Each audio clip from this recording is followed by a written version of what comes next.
Welcome to LFN News, a production of LFN Media, bringing you the latest in celebrity news, with specific analysis to keep you in the know of what is going on around you. If you are new to this channel, please subscribe and hit the bell icon so you never miss any of our upcoming videos. We also encourage you to share your comments in the comments section below and let us know what you think about the issue under discussion and any other issue you may want us to discuss in the future. It doesn't take a rocket scientist to see that R. Kelly's sentencing was biased and exaggerated. Boosie Badazz, real name Torrence Ivy Hatch Jr., evidently shares the same opinion.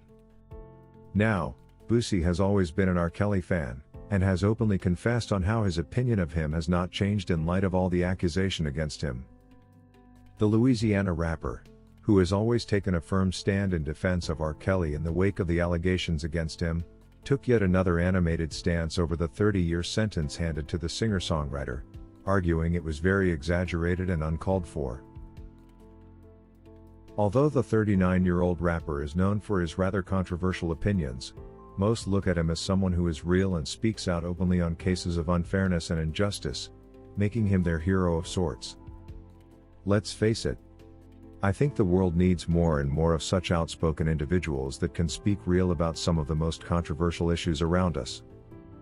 With almost every celebrity in the industry, including those that worked with R. Kelly on numerous projects before turning their backs on him since the allegations, it's a breath of fresh air hearing one that fully understands and supports him through one of his most trying moments in his life and career.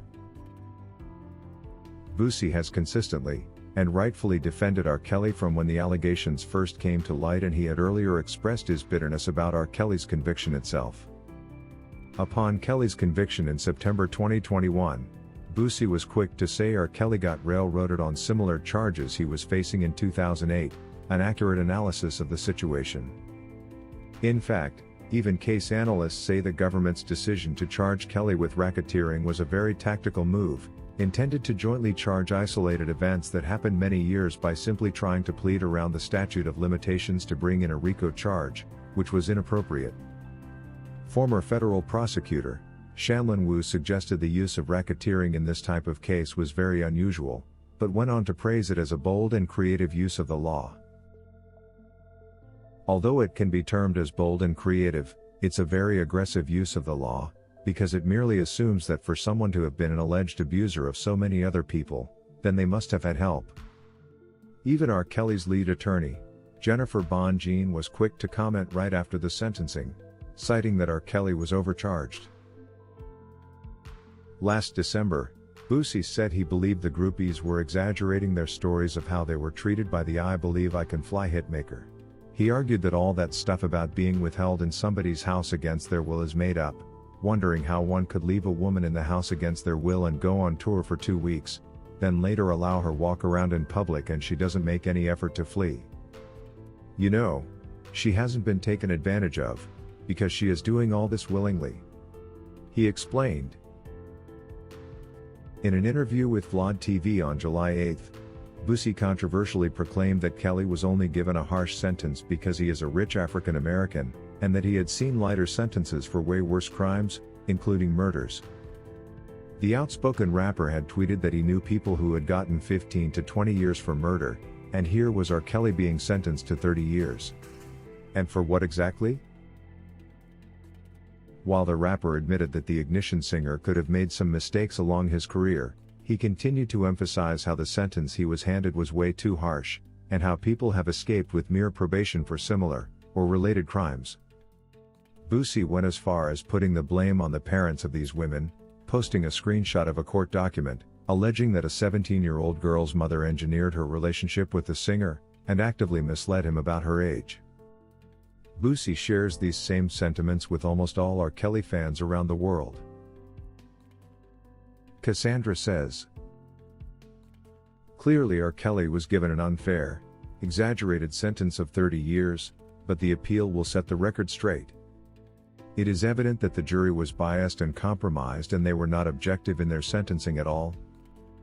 I personally have friends who have been charged with worse crimes and have gotten away with much lighter sentences, and yet they never even pleaded guilty. It is unfortunate that even the pre-sentencing submission by R. Kelly's legal team, seems not to have been given any regard whatsoever. This shows you that there is still a huge gap in our justice system that needs to be addressed sooner than later. Otherwise, more and more innocent people will keep going to jail under unclear circumstances.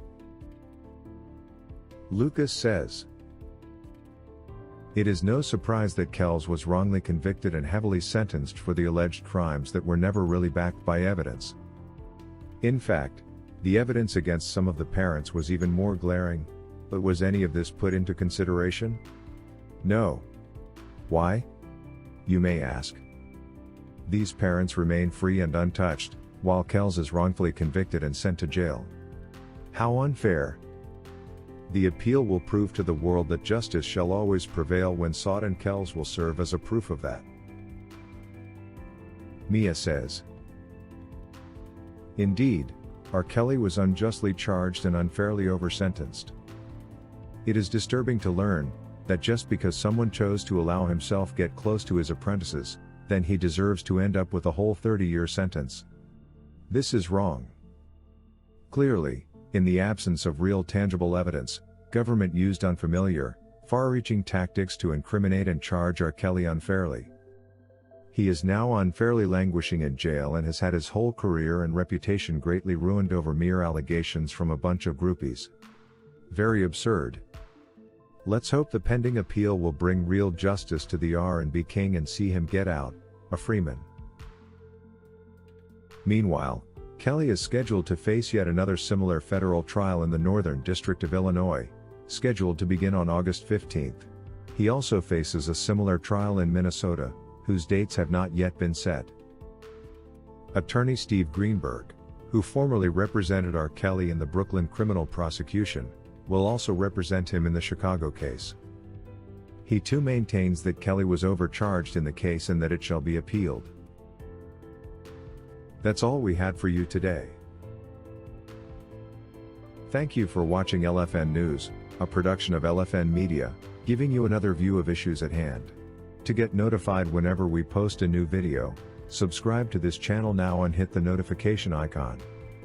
And remember to give us your comment on the subject matter below.